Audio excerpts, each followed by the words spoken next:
This is what you want right here. Cat peace.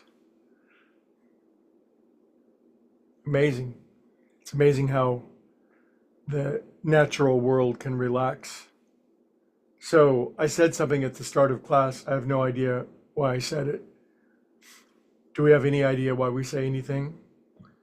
That's a topic for another week. But I said still waters run deep. You've heard that. We've all heard that. I wonder who said that first.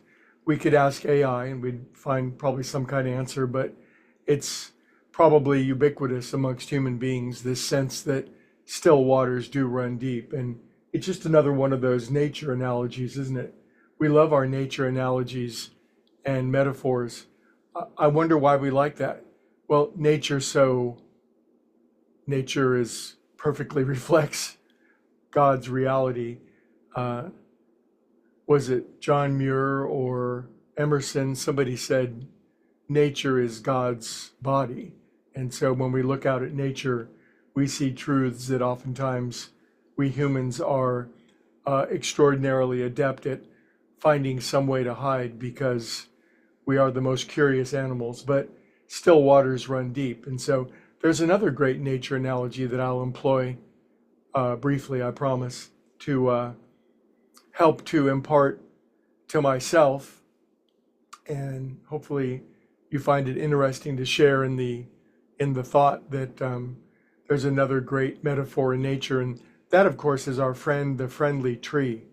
And the tree is so frequently spoken of in spiritual literature, the great tree of life. And what is it about trees that gets our attention? Well, there's this great multiplicity that runs down to a common base, right? There's a common trunk that all the limbs, leaves, branches, twigs, they all share together. And yet, as the main trunk divides out, there's a splitting off, isn't there? E pluribus unum, from the one, the many. And so, of course, while right now we are actually doing both at the same time, we are clearly the many, we are clearly the multiplicity, you, me, everybody else, 8 billion things, all the cats and dogs, we're all the leaves at the end of a tree. How about this? I am the vine, ye are the branches.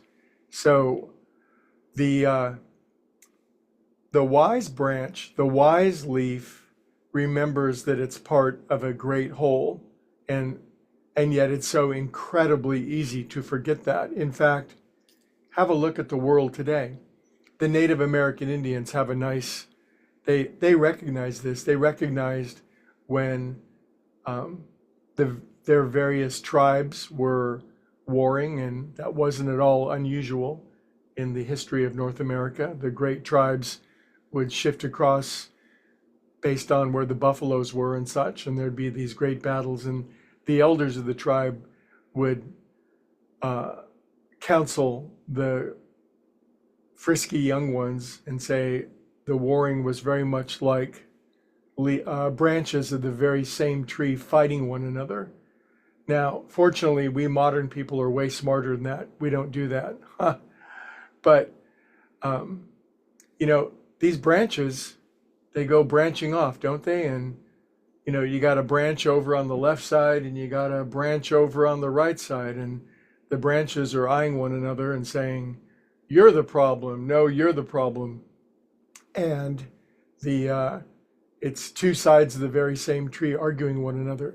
So this curious capacity of the individual leaf or branch or limb to separate itself from the whole, the curious capacity of the vine to be separate from its branches, to be separated by the branches themselves.